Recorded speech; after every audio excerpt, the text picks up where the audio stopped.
Hello दोस्तों, राधे राधे, हर हर महादेव। मैं मीनाक्षी एक बार फिर आपके सामने अपने नए वीडियो के साथ उपस्थित हुई हूँ। तो चलिए जानते हैं कि आज के इस सेशन में हम किस बारे में जानकारी प्राप्त करने वाले हैं। तो आज हम इस वीडियो में आपको बेबीहुड के बारे में, बेबीज़ के जो प्ले उनका कंडीशन होता है, जब वो खेलना शुरू करते हैं तो उसकी शुरुआत कैसे होती है बेबीहुड में, बेबी के अंदर प्ले करने की। तो beginning of the interest in play, क्योंकि सब कुछ जो है इंटरेस्ट पे डिपेंड करता है। तो जैसे जैसे बेबी का डेवलपमेंट होता है, तो बेबीहुड पीरियड में जब बच्चा आता है तो वहीं से उसके खेलने के जो इच्छाएं होती हैं, इंटरेस्ट होता है, उसकी भी शुरुआत होने लगती है। तो आज हम इस सेशन में उस पर चर्चा करेंगे। तो जो development of interest in playing babies के अंदर डेवलप होती है, तो उस बिगनिंग के कुछ कैरेक्टरिस्टिक्स होते हैं। तो आज हम उसके सर्टेन कैरेक्टरिस्टिक्स के बारे में इस सेशन में बात करेंगे। तो चलिए फटाफट से जान लेते हैं। और शुरू करने से पहले मैं इतना बोलना चाहती हूँ कि प्लीज वीडियो में अंत तक जरूर बने रहिएगा, तभी आपको पूरी जानकारी प्राप्त हो पाएगी।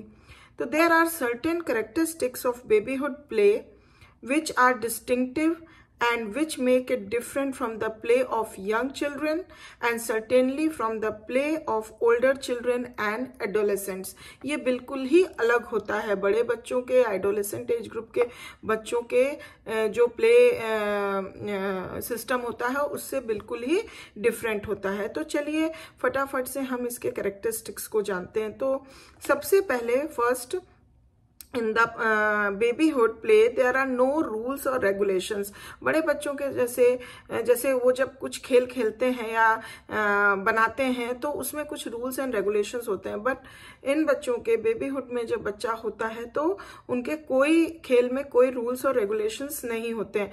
Consequently it may be regarded as free spontaneous play. Babies play how and when they wish without any preparation for or restrictions on the way they play। उनके प्ले में कोई तरह का रिस्ट्रिक्शंस नहीं होता है, किसी तरह का पहले से प्रिपरेशन नहीं होता है, स्पॉन्टेनियस होता है। तो इस तरह की इनके प्ले की कैरेक्टरिस्टिक्स होती है। नाउ सेकंड, हम अगर देखें इसके कैरेक्टरिस्टिक को, तो throughout babyhood play is more often solitary than social. ये क्या होता है कि इस पीरियड में इनका जो प्ले सिस्टम होता है वो पूरी तरह सॉलिटरी होता है, सोशल नहीं होता है। Even when playing with the mother, जब बच्चा मदर के साथ खेलता है उस वक्त भी।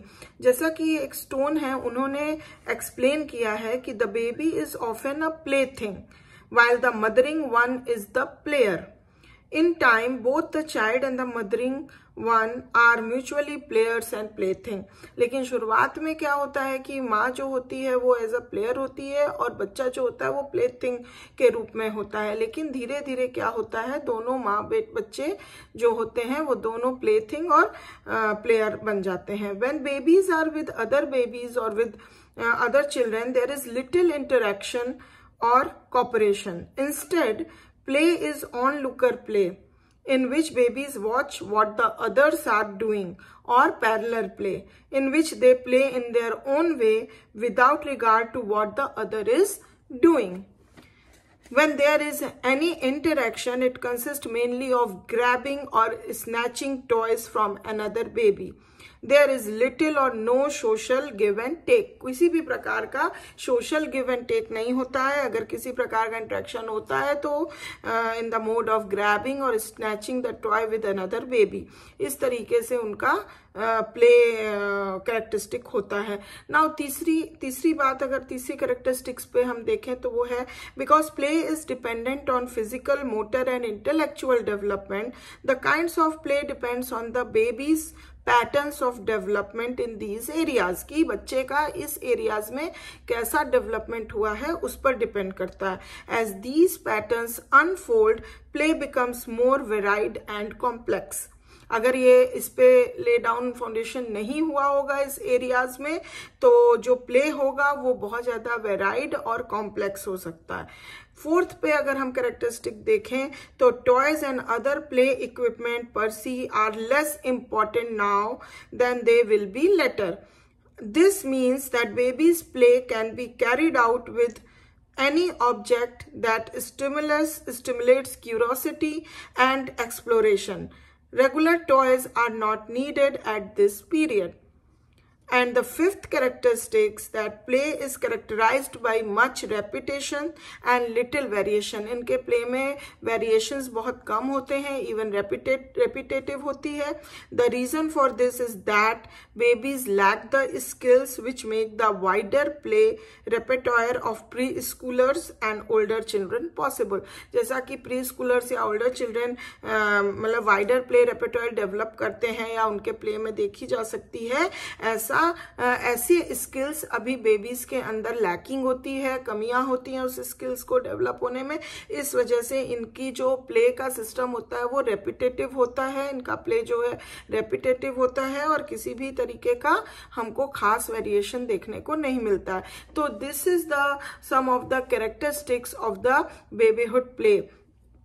तो आज इस सेशन में हम इसके कैरेक्टरिस्टिक्स पे बात किए हैं और नेक्स्ट सेशन में हम प्ले में ही, बेबीहुड प्ले में ही और भी चीजें आगे बताने वाले हैं।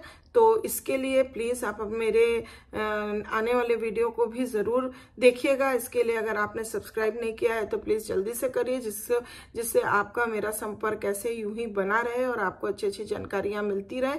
अगर वीडियो पसंद आई हो तो प्लीज एक जरूर लाइक करिएगा। अगर किसी प्रकार का कमेंट करना हो, मेरे तक कुछ बात पूछनी हो या बतानी हो तो आप बेझिझक मुझे कमेंट कर सकते हैं और मैं उसका जरूर आपको रिप्लाई करूंगी। और बहुत बहुत धन्यवाद मेरे वीडियो को देखने के लिए और अब मिलते हैं नेक्स्ट वीडियो में। तब तक के लिए अपना ध्यान रखिए, ख्याल रखिए। Bye bye, take care.